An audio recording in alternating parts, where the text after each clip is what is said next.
And there's more classic comedy from Fletch and the inmates of Slade Prison, available on this BBC DVD and audio cassette. For over 200 years, it has been growing, its influence seeping into our lives and culture. Now, at a time when it seems nothing can stop it. It's time to hear what the world thinks. In a unique event, Andrew Marr fields opinion from all over the globe on living with the world's most powerful nation. What the world thinks of America. Tuesday night at 9. On BBC Two. Time for Newsnight now on BBC Two with Kirsty Walk.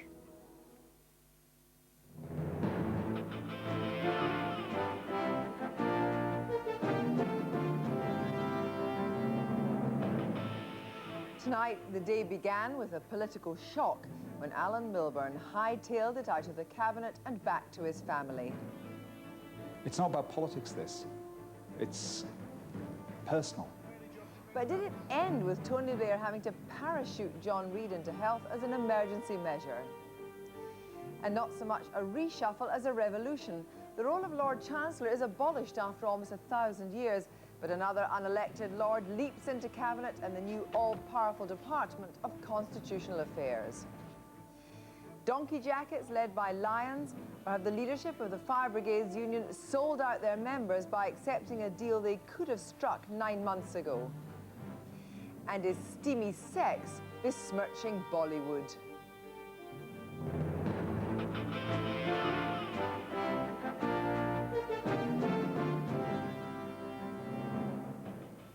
Good evening. The sudden departure of Tony Blair's friend and close political ally, Alan Milburn, from his side appeared to destabilise today's expected cabinet reshuffle as the Prime Minister sought to plug the gap with a strong Blairite. It eventually fell to Dr. John Reid, not a doctor in the medical sense, and a man with as much bedside manner as a man-eating tiger, to make his fourth cabinet move in less than a year. Another Scot, Helen Liddle, departed the cabinet. Her job as Scottish Secretary expunged, as was the role of Welsh Secretary. Peter Hain moved from there and took over John Reid's job as Leader of the House. But where does this leave the Tony Blair and Gordon Brown tango?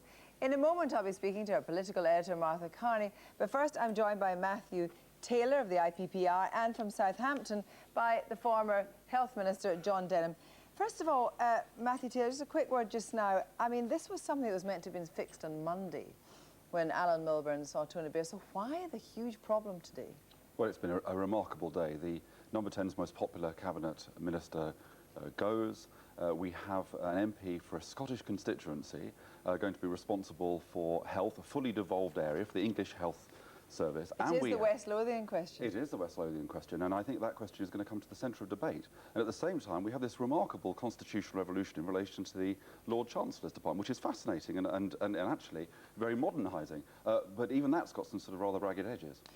John Denham, did we see today evidence that Tony Blair is struggling? Not at all, no. I think he's done something very bold and very good in the changes he's made with the Lord Chancellor's Department, something that I think is long overdue, and some issues that have been debated for years that nobody's got to grips with. I'm sure he will feel, as we all will, a lot of sadness at the loss of Alan Milburn, who's made a big impact on the government and contributed a lot. But I've heard Alan talk about his reasons for going and completely respect him. But I can't see in any way you can say that this shows any sort of government trouble here. These problems arise. People do need to move on, and John Reid has a reputation as a very tough politician, quite deservedly. He's actually one of the more intelligent and subtle thinkers you will find in British politics, and he'll be a very good Secretary of State for Health. Well, we'll certainly come back to whether or not it's appropriate to have a Scottish MP as a minister for an English and Welsh health ministry, but in a moment we'll be speaking to Martha Carney. But right now we can hear from her and her analysis of the day's events.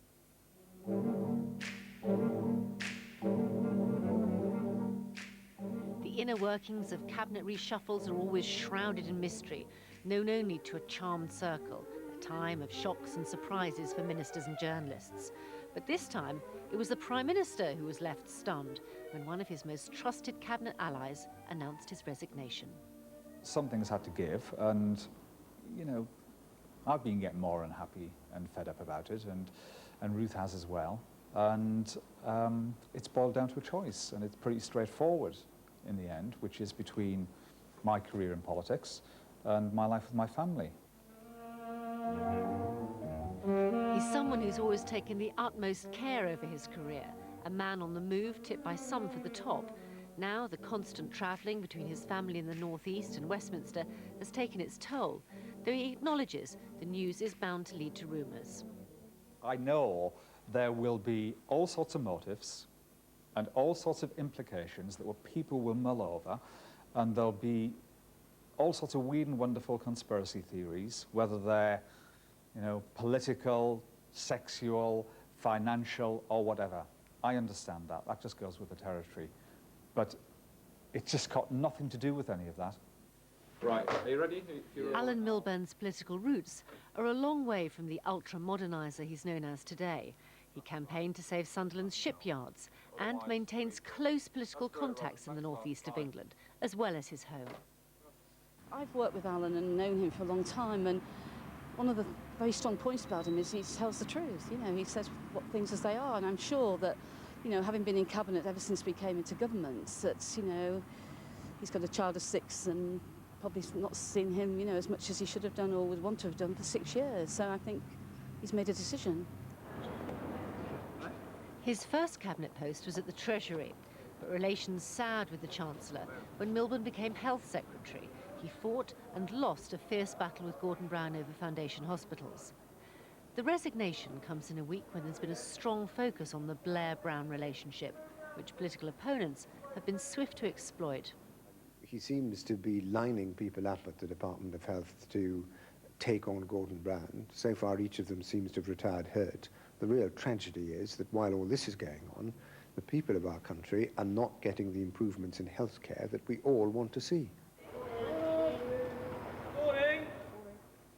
Alan Milburn was giving little away at the cabinet meeting in Downing Street this morning.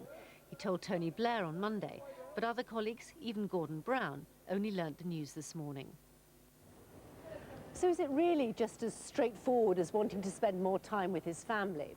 Well, his friends say that Alan Milburn's still young for a senior politician. He's been active in politics since he was 19, and he's certainly going to continue. They're also saying that what he wants to do is reconnect with the party membership. Always a handy activity if you've got any leadership ambitions. It may seem a bit premature, but some backbenchers are predicting a comeback. I think it's got an opportunity now of supporting Labour candidates, Labour MPs, doing the chicken circuit. And I guess if there was a vacancy for Prime Minister or leader of the party 5 years down the road, I think he'd be quite a credible candidate.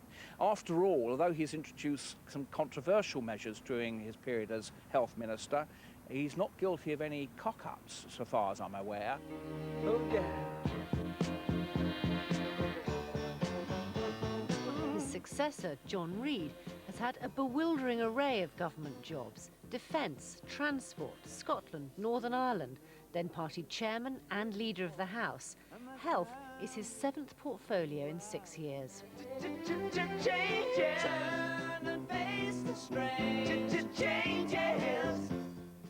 Downing Street says this is a case of one moderniser being replaced by another. John Reid, the man who hates to be characterised as a political bruiser, is nonetheless up for a fight. A fellow cabinet member told me that his first task will be to sell foundation hospitals to a rather hostile parliamentary Labour Party. Said not to be exactly overjoyed with his new job, John Reid's facing one of the most difficult tasks in government, convincing voters that Labour's tax rises have created a better NHS. It is a huge challenge and a big job, and we want to deliver an ever better national health service for people in this country.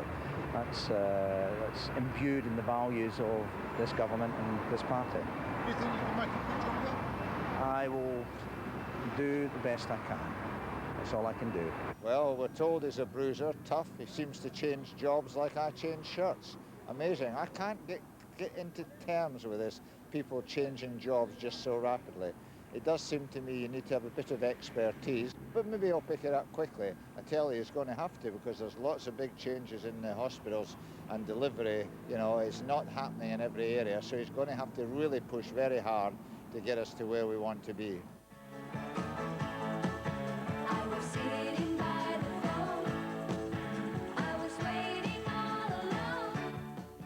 Tomorrow it all begins again, the waiting game, as junior ministers hang on to discover their fate at the hands of Downing Street, and backbenchers hope to hear about their first step up the greasy pole. For some, the call will never come. Well, Martha's here in the studio now. Martha, has this created a lot of nervousness at Westminster? Yes, I think that's right, because it really did come as a bolt from the blue. As I said in my report, even Gordon Brown only found out about it this morning. And I think a much more radical reshuffle had been planned, and we'd heard about Jeff Hoon moving from defence, that Patricia Hewitt was also possibly going to be moving. And I think they've had to retrench their position somewhat, I've been told at any rate, to go for stability across the board. And there has been talk, because there's been so much focus on the Blair-Brown relationship this week, that perhaps this was as a result of a trade-off of that Gordon Brown had demanded. Alan Milburn said, I don't think that is true. In fact, I've been told by one good source that it was definitely for personal reasons. In fact, not of a timing of Alan Milburn's own choosing. And there's been a great deal of sympathy for him at Westminster, because I think so many politicians... not of time of his own choosing? Well, that's just simply what I was told. And I think there was a great deal of sympathy for him, because so many politicians at Westminster have to juggle having a young family and travelling backwards and forwards together with a cabinet portfolio. It's absolutely relentless. And you have to remember he has, a young son who was born, I think, around the time 1997, around the time of the general election. And so for 6 years, that travelling backwards and forwards. But I think what it has overall done is added, as you say, a nervousness in government, the fact that they're on the back foot at a time when they've been hoping to, after the war, focus on the domestic agenda with a fresh face through this reshuffle. It does look again as if they're slightly being buffeted by events. Martha, thanks very much. Now back to Matthew Taylor. Well, I mean, now Tony Blair's lost Peter Mandelson, Stephen Byers, and now Alan Milburn. But has he lost Alan Milburn because this is a man who does want to spend time with his family, or because he has further political ambition? Well, it's clear he didn't want to lose Alan Milburn. And anyone who spent any time in Number 10 in the last year will have heard him being praised whenever you're there as, not just modernising, but, going even beyond what Tony Blair wants. So it's a great blow in that way, politically, I think, for the Prime Minister. Now, it's been said that it's for personal reasons. I think the thing that would damage Tony Blair would be if there had been any sense that Alan Milburn had picked up the baton of modernisation, and having done so, in the end, Tony Blair didn't back him up when he needed So on the it. basis that Gordon Brown is a man that seemed to be fighting for the people that he believes in, but Tony Blair takes a more cavalier attitude? There certainly has always been a sense around the Tony Blair camp that sometimes Tony doesn't fight for his people in quite the determined way that Gordon has. And so if they did come out, then in a sense, when Alan Milburn asked to be backed up in various ways, Tony Blair wasn't there for him. That would be damaging, I think, to the Prime Minister's stature. John Denham, there was also the rumours, of course, that the Treasury was briefing against Alan Milburn and the new plans for foundation hospitals, which, after all, have not yet been passed. I mean, is there a feeling now that Gordon Brown will, again, continue to eat away at some of the reforms? No, and I think what Matthew just said just doesn't stack up at all with my experience in government. I mean, let's remember that the commitment to investment and reform has been heard as much from Gordon Brown as it ever has been from Tony Blair. It's Gordon who put through the national insurance increase and who's delivering the extra spending in the NHS. There's one substantive issue, as far as I can tell, about foundation hospitals, and it's an issue as long as there's been Prime Ministers and Chancellors. Prime Ministers say, well, why can't we just let these people go out and borrow public money? And Chancellors say, how can we let people run up bills that I might have to pay for? That was clearly a substantive debate. Alan Milburn, I know, wanted greater freedom. The Chancellor was more cautious. But on the fundamental issue, do we need to return more democratic control to hospitals and to the health service, let people get on with things? I don't think there's any significant difference between what's coming from the Chancellor and what's coming from the Prime Minister, and I'm quite sure that foundation hospitals will go ahead. And on the Alan Milburn point, do you think he's on the backbenches until he leaves politics, or do you think he'll want to make a comeback? Well, things change in politics. I respect the decision that Alan's taken. I think that it is very difficult with the pressures of modern politics, and frankly, because a lot of fathers these days want to play a role in their children's upbringing, which is much greater than was expected a generation or two ago. It is very difficult. He's taken the decision. He's still a young man. He's got a huge amount to contribute to the Labour Party, and I would be very surprised if he wasn't still very active from the backbenches in the debates about how we modernise and take the Labour Party forward. Well, of course, he's handed the baton, or the baton has been handed on to John Reid. Now, how does John Reid, with a constituency of Hamilton North and Bells Hill, take questions on whether foundation hospitals are a good idea? There aren't any foundation hospitals in Scotland. He'll do it in exactly the same way that Alistair Darling takes decisions about transport in England that are devolved But to the transport Scottish does Parliament. straddle. There are transport issues that do straddle yes, the border. There are. No, that's true, but it is also true that Alistair Darling takes decisions about England that in Scotland and in Wales are taken by devolved administrations. But it smacks of desperation. There were some anomalies about Alistair Darling, and indeed there were some in DTI, but this is a completely different matter. The whole of health is devolved to Scotland. There is something very, very peculiar about this, and I think John Reid will face a tough time in Parliament because the opposition will constantly say to him, these measures that you've taken, they're not affecting your constituents. And John, Robin Cook said way back in 1992 when he was Shadow Health Minister that it would not be possible to be an English health minister once a Scottish Parliament was created. Well, now, with all the wealth of talent that the Labour government consistently says it has, why on earth give a major spending ministry to a man who has actually got no locus whatsoever in English health? Well, let's remember that the devolution settlement we've got was thrashed out over 25 years, 2 sets of legislation, 4 referendums, and it clearly allows the Prime Minister to appoint from the Westminster Parliament the person he thinks best equipped to do this job. Now, I think having got a devolution settlement that allows you to appoint the best person for the job, we don't want then to surround it with a load of unwritten rules about what you shouldn't do. John Reid will not be judged by whether he is a Scottish constituency MP. He will be judged by his success in taking through health reform. But I think the peculiarity of today is that the other part of the reshuffle, the creation of this new Department for Constitutional Affairs, taking a Scottish and Welsh Secretary of State out of the Cabinet is a recognition of how far devolution has gone, yet John Reid's appointment seems to belie devolution. Well, we'll be talking about the constitutional issue in a moment, but of course there's a whole raft of appointments taking place tomorrow. John Denham, there's a rumour going round that you're going to get a job. Have you heard anything? No, I haven't, and I don't expect to. It's very few weeks since I resigned from the government at what was a point of principle for me, but was a difficult time for the government, and my assumption is that I won't be coming back. But I think tomorrow is an opportunity to make sure that we're putting some fresh faces into the government to make sure that we've got a good team to take us into the next general election. And I'll be looking to see how far that process is taken. Well, hold on for just a minute, because we're going to come back to you on the constitutional issue, because the mess over Alan Milburn almost obscured the huge and fundamental change that has been wrought in constitutional affairs today. Lord Irvine, Tony Blair's mentor, wallpaper connoisseur, judicial reformer, and nominally the second most powerful man in the land after the monarch, will go down in history as the last Lord Chancellor, a role established in 1068. Another close friend of the Prime Minister, the indomitable figure of Lord Falconer of Thoroton, is now the Minister for Constitutional Affairs, taking charge of wide-ranging law reforms. But he'll also take charge, as we've just said, of the Scottish and Welsh affairs in Cabinet, something that's put the nationalists into a flat spin. Here's our political correspondent, David Grossman.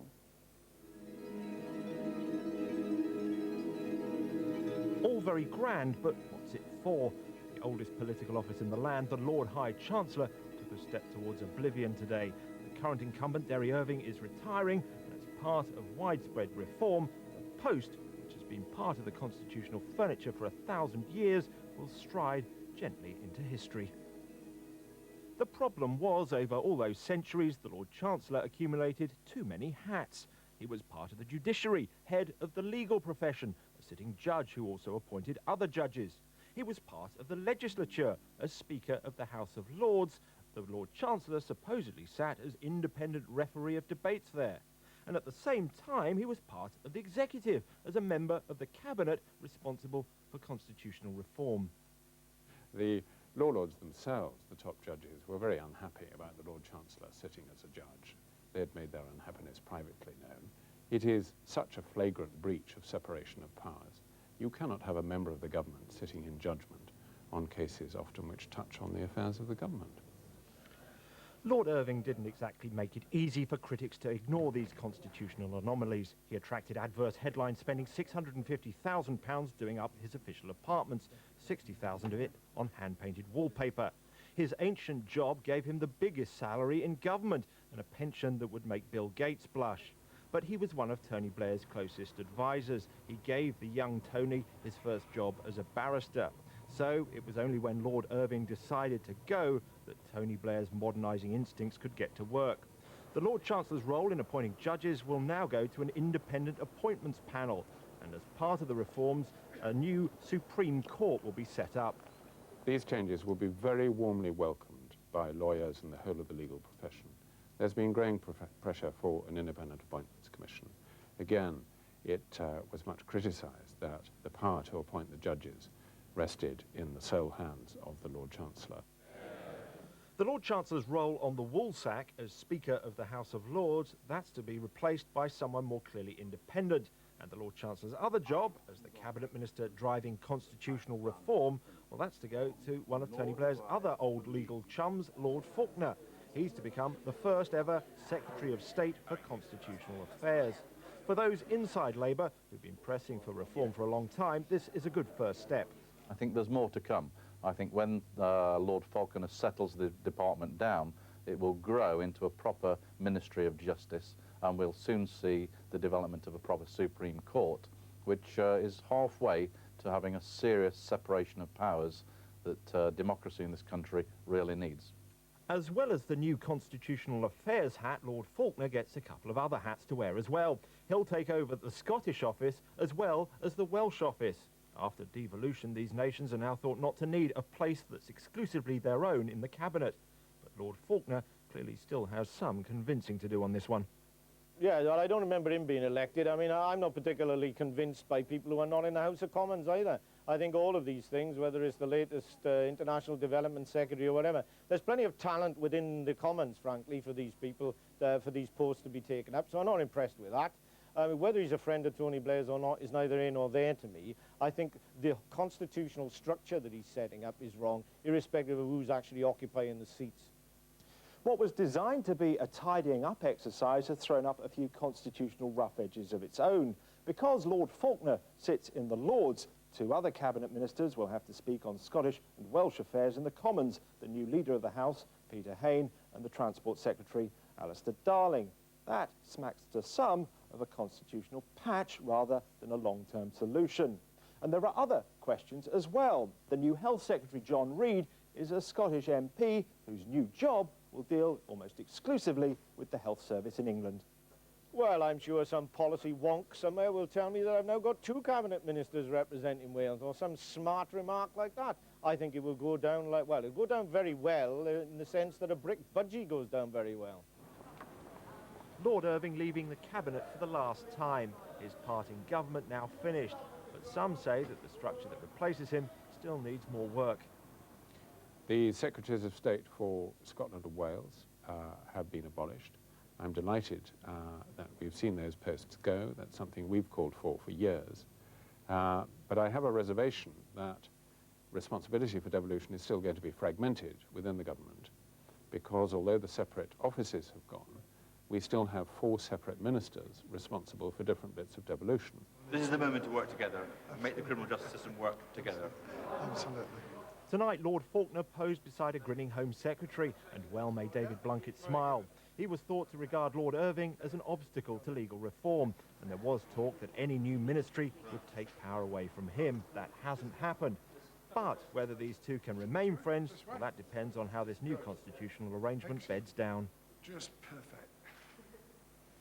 David Grossman was still with us in Southampton as the former Government Minister John Denham, but here first for the Conservatives, the Shadow Chancellor, Michael Howard. Michael Howard, I mean, there was all this talk about Ministry of Justice, so it can't really have come as a bolt from the blue that there was going to be this huge new constitutional change. Well, under this government, there's talk about all sorts of things. Some of it materialises, some of it doesn't. What we've had tonight is over 1,000 years of our history torn up in a single press release from 10 Downing Street.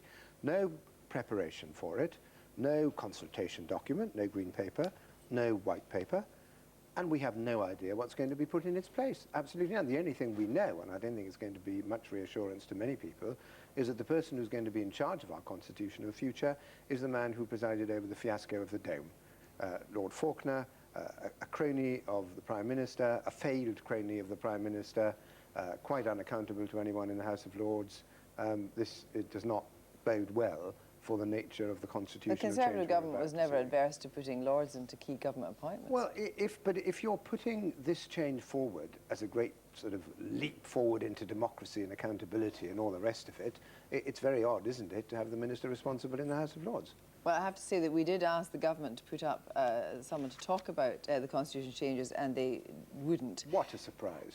But on the substantive issue of whether it is progress, would you deny that the idea of a Supreme Court with the elevation of the separation of powers is fundamentally a good thing or a bad thing? Well, my view is that the present system has served us well for a very long time, and if something isn't broke, you shouldn't fix it.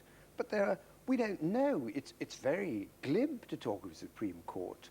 What sort of Supreme Court?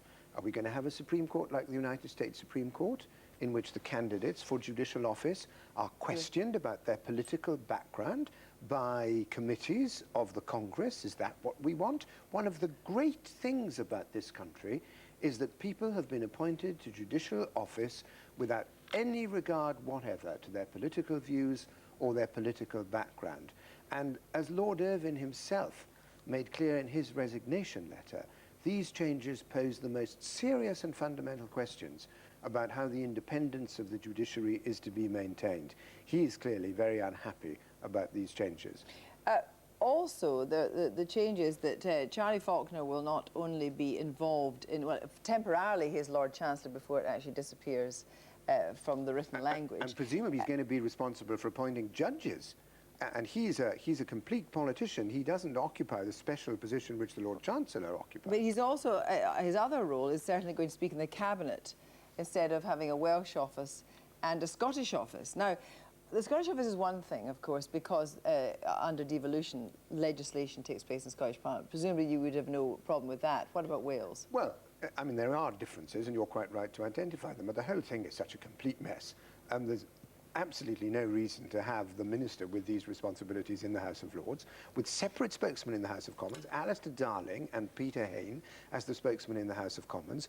And of course, this reads across to the extraordinary situation in which the new Secretary of State for Health has no responsibility for health in his constituency, but he is going to be responsible for health in my constituency. Michael Howard, thank you very much. I'll turn around now to John Denham again.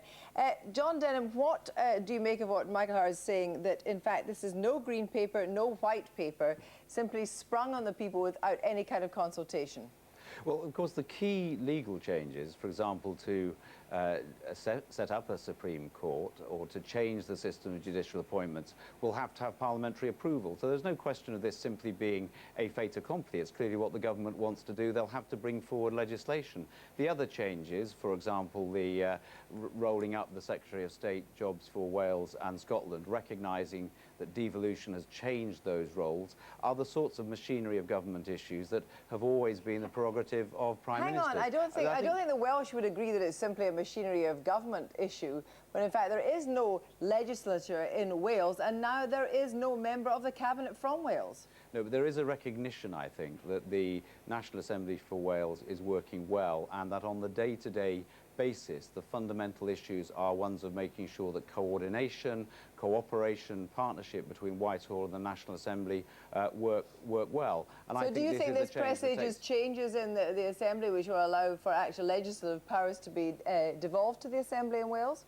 Well, that's not on the agenda at the moment. As I said in an earlier answer, we have a devolution settlement, and I think that should run for some time. But let's focus on what I think is the fundamental issue here, which is that the Prime Minister has proposed a really important change. For a long time, people have been uncomfortable with the idea that an appointed party politician, a member of the government, a member of the cabinet who is there to help plan election victories for a particular political party, is also the senior person in the judicial system in this country. Now, it's a brave step that's been put forward to separate that, to enable a government department to deal properly with the administration of the courts and making sure the criminal justice system works properly on behalf of the victims and witnesses of crime, and separately to make sure the proper independence of the judiciary and the decisions that they take. That is the big story here. Sorry to interrupt you, but can I just ask you briefly to reply to Michael Howard's point that this is all about modernising,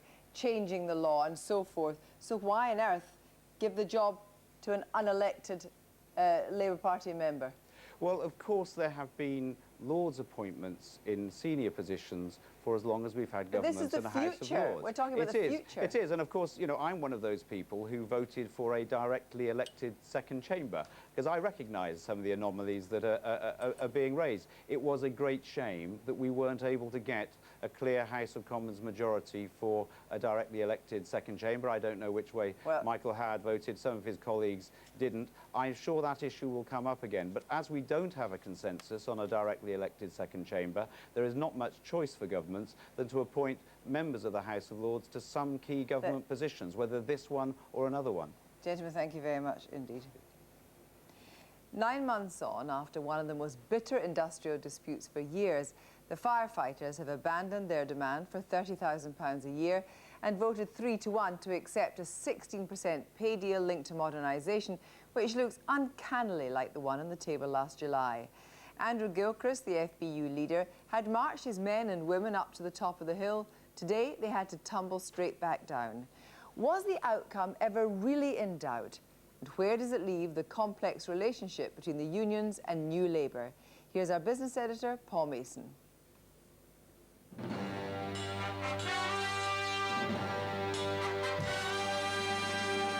The dispute's over, the 30K's gone up in smoke, and there's vengeance in the air. But who'll be the avengers? The union rank and file, the government, or the wider union movement, increasingly unhappy at the way the firefighters have been treated? It was a scrappy ending to a fractious dispute. The deal today is in much the same ballpark as the deal on offer in February, November, or last July. 16% in return for modernisation. A few tweaks in the union's direction allowed the FBU leader to sell it to his members. We believe it's a good deal that offers the opportunity to continue now to provide the first-class service that our members provide. The important details to record here are that it offers by next July £25,000 a year for the qualified firefighter. But not the £30,000 they think they're worth. Though it was accepted 3-1, it clearly left a bitter taste. I don't think a militant strategy was actually pursued whatsoever. In fact, the criticism that many members have of the strategy that was followed is it was far too reasonable, it was far too willing to compromise with the employers. We allowed the employers to set the agenda time and time again. Pay was put at the bottom of that agenda time and time again. So I don't think it was a militant strategy at all. Andy Gilchrist took charge of the FBU on a platform of opposition to government policies. He's a key member of the so-called Awkward Squad. It was his idea to launch the 30K campaign. The strike began on a high. There was a growing chorus of opposition to the Labour leadership within the unions and at the Labour Party conference, and the fire strike would ride on the back of it.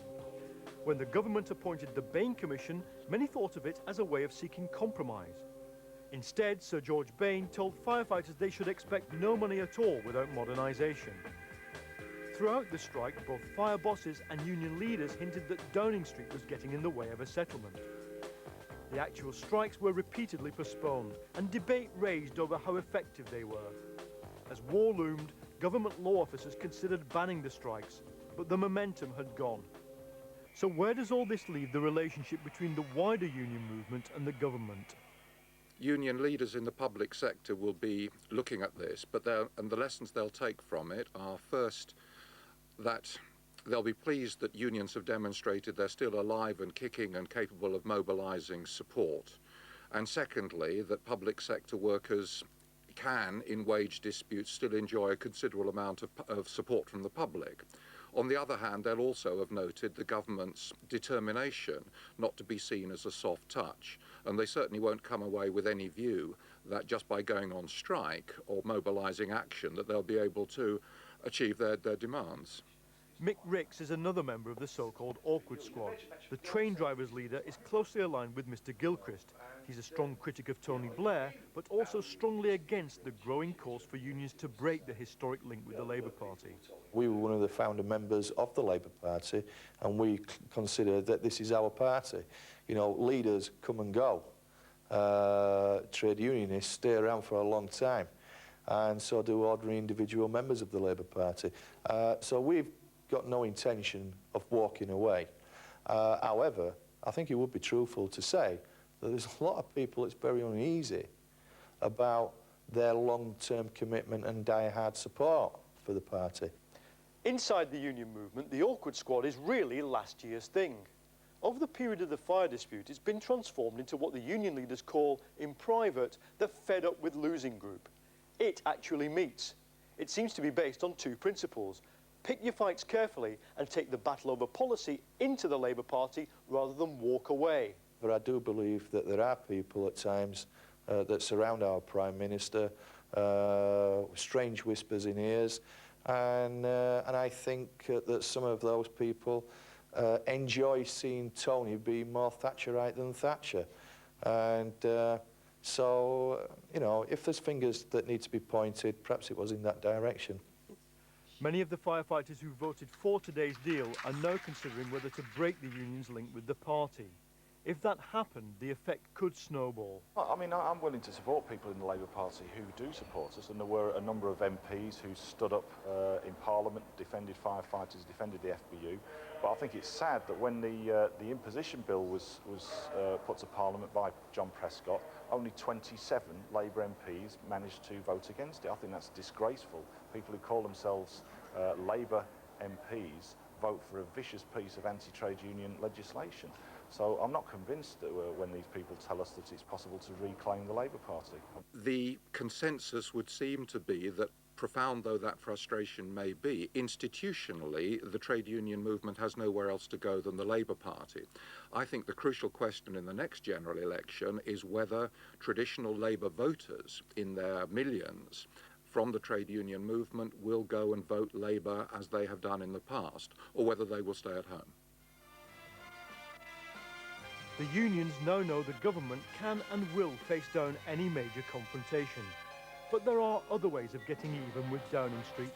How that score is settled could shape the future of New Labour. Paul Mason, now more films. When the films Monsoon Wedding and Devdas were released, they brought the Indian movie industry great international acclaim, but had the opposite impact at home, where Indian audiences are deserting in droves.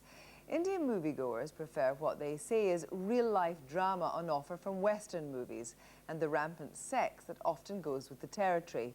Now Bollywood, like the rest of Indian society, is yielding to pressure from outside influences. Influences which some claim are destroying Indian culture. Here's Adam Minot. Always sentimental, always predictable. Chaste heroines never been kissed. Pursued around the mountains by handsome crooners.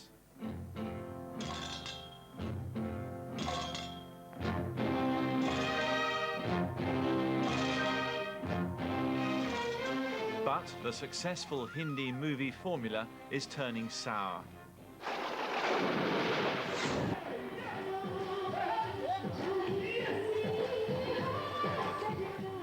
The Bollywood Dream Factory now cannot sell its product.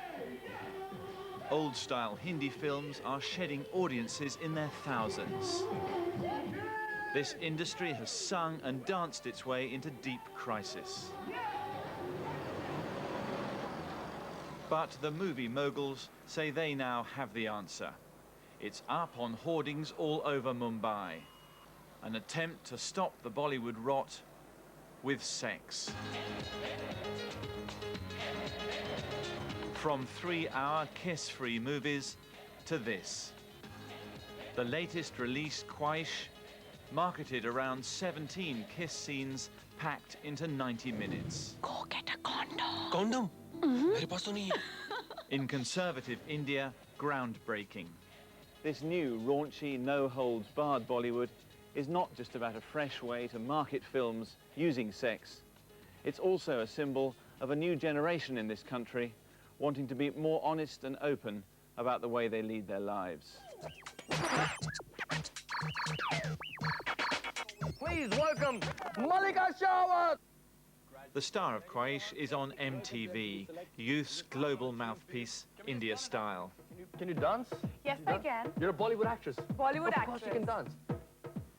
The new Bollywood babe, Malika Sherawat, is pushing the movie to the new generation in India, consumers of pop videos, cable TV and foreign films.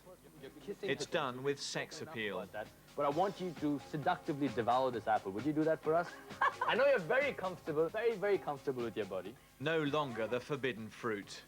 Ow! Steady, boys. Bollywood, once the realm of the demure woman, now promotes the one with attitude. I think Indian society is very biased. They have different rules for men and different rules for women. If a guy wants to do anything, he's called a stud, he's called macho. But if a girl even wants to kiss, she's called a slut. Why should there be a disparity like this? The gulf between Indian and Western social mores remains wide. The sex in Bollywood movies is relatively tame. But it is confronting real issues. It is also running headlong into sections of the conservative ruling elite who say it's dragging India down. This will be a spoiled community, and they will have no bounds. They will have no limits, like parental feelings. And whatever sacraments are there, whatever Indian culture is, it will be all lost. And that should not happen by way of a medium, which is of great importance. So important that anything offensive is not tolerated.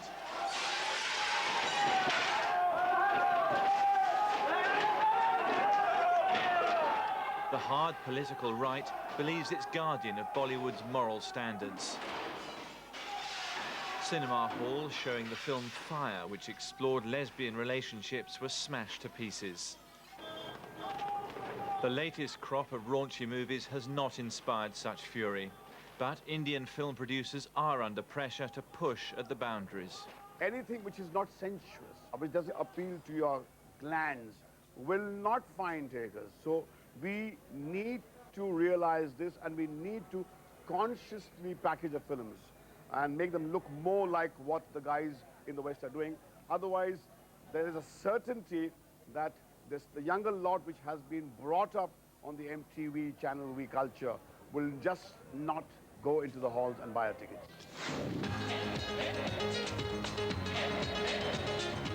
Bollywood films have given hundreds of millions of Indians a chance to escape from the rigors of life, to step back and dream. Deeply woven into the fabric of modern India, Bollywood's ties to its audiences have loosened. It's a struggle now to fill cinema halls. Universally panned by the critics, Malika Sherawat's film has been a sellout. People are waiting for something nice, for something inventive, innovative to come out, you know. Even if we want to go and see a movie, we want to see something which is honest, which we can relate to, which has happened in our lives and stuff like that. We're also sick with fantasy and all that, those old formulas. It's very boring now. God damn it! Social change is challenging India's traditional morality. It's a revolution that Bollywood producers are being compelled to exploit. Adam Minot. Well, newspaper front pages in a moment, but before that, a roundup of today's news stories. And our main story tonight, the Prime Minister has given details of his latest reshuffle. The Leader of the House, Don Reid, is taking over as Health Secretary after the resignation this morning of Alan Milburn. Lord Falconer will head a new department for constitutional affairs, which will incorporate the Scottish and Welsh offices. Israeli helicopters have fired missiles at a car in Gaza City, killing at least 6 people. Witnesses say a member of the Palestinian militant group Hamas and his wife and young child were among the dead. Hamas has vowed to carry out more attacks like yesterday's suicide bombing in Jerusalem that left 16 people dead. The US Secretary of State, Donald Rumsfeld, has attacked a controversial law allowing foreigners to be prosecuted for war crimes in Belgian courts. He said Washington would oppose funding for a new NATO headquarters there unless the threat is withdrawn. A 60-year-old man is being questioned about yesterday's crash on the M1 in Leicestershire, which killed 5 people. The man, who was himself injured, was arrested on suspicion of causing death by dangerous driving. In the name of God, do your duty. One of Hollywood's most popular post-war screen idols, Gregory Peck, has died at the age of 87. He made more than 50 films, including the Academy Award winner To Kill a Mockingbird. And the markets, the FT 100 share index closed up, while in New York, the Dow Jones also closed up. Against the euro, the pound is up. Against the dollar, the pound is also up. Tomorrow morning's front pages. Now we begin with the Times, and they take the tack that Milburn's shock departure puts the constitutional plans in the shade. Talking about the Prime Minister struggling to maintain his cabinet grip. On the right-hand side, Matthew Paris, whatever did Alan Milburn mean by what he said? Britain takes steps to curb Iran's nuclear ambitions. Apparently, the 2-year policy of engagement with Iran will be reviewed unless it curbs its nuclear ambitions. Moving on to The Guardian, Blair's reforming reshuffle. They go with the story of the constitutional change. Dr. John Reid thrust into yet another breach. It's nothing to do with conspiracy theories, says Alan Milburn. The FT, Blair acts to overhaul judicial system. Milburn takes Westminster by surprise. And The Independent, it goes on the constitutional reforms, law lords and Lord Chancellor out in a Supreme Court. I'm joined now to talk about all this by Times columnist Matthew Paris, who's on the front page tomorrow morning, and by Jackie Ashley of The Guardian. First of all, Matthew Paris, are you really bewildered? Totally bewildered. I'm totally bewildered by why Alan Milburn has resigned. Of all the people in the cabinet, he was the one, the most ambitious, the one for whom politics was everything. I can more easily imagine Tony Blair resigning to spend more time with his family than Alan Milburn. It's a complete mystery. Jackie Ashley, I mean, on the front page there was talk about conspiracy theories, but Alan Milburn, in fact, raised that himself. He said there will be lots of theories, there'll be political, there'll be sexual, there'll be financial, but I tell you, this is just personal. Do you have any hunches? Well, no, I mean, as he said, there are conspiracy theories aplenty. I've heard at least 12 told me with absolute certainty, even just this afternoon, about why he's gone, ranging from all sorts of things. But I think we have to give the man his due. It is quite possible that he does want to see his children grow up. It is completely impossible to be a proper father working the kind of hours he's been working in London with the family up there. It's impossible to have a normal family life. I don't think it's that surprising. But what about the political angle that he could actually be distancing himself from the present government and also to make a leadership challenge later? That is possible. That's certainly a theory going round, that sort of foundation hospitals is not something that someone who would one day aspire to be party leader would like to be doing for the next couple of years in the run-up to when Blair might depart. So get away from that. Perhaps he asked for another job and Blair said no. No, that last, possibly. I mean, it may well be that Alan Milburn was asked to carry on and didn't want to carry on because he thought he deserved something better. In a way, he does. Was offered something that wasn't good enough. Yeah, the idea that he actually wants to distance himself from Tony Blair. No, he's one of Tony Blair's creatures. No, I mean, you may be right.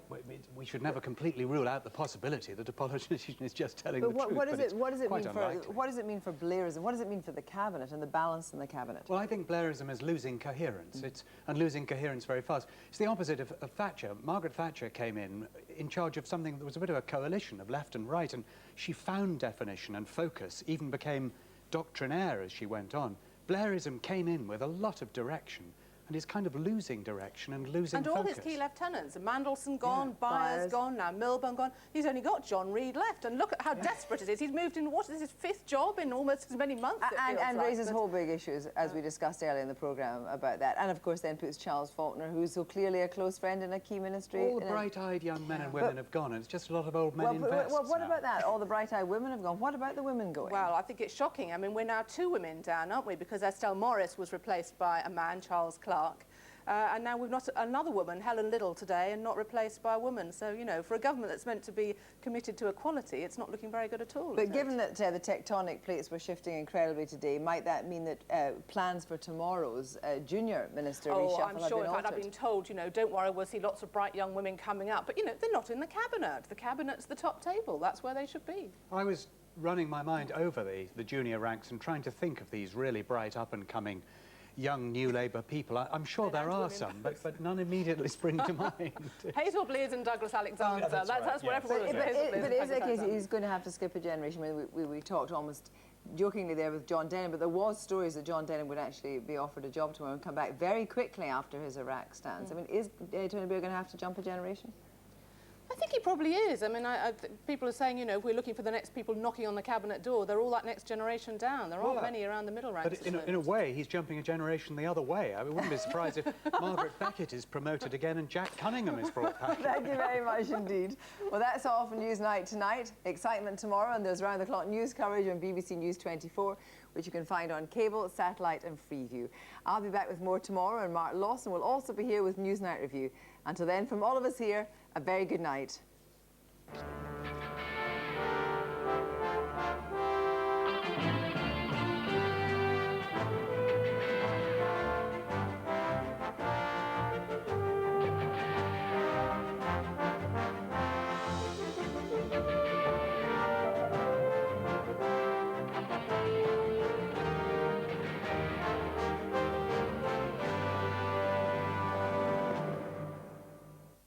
He created Big Brother, but worked for the BBC. He attended Eton and then lived on the streets. He wrote about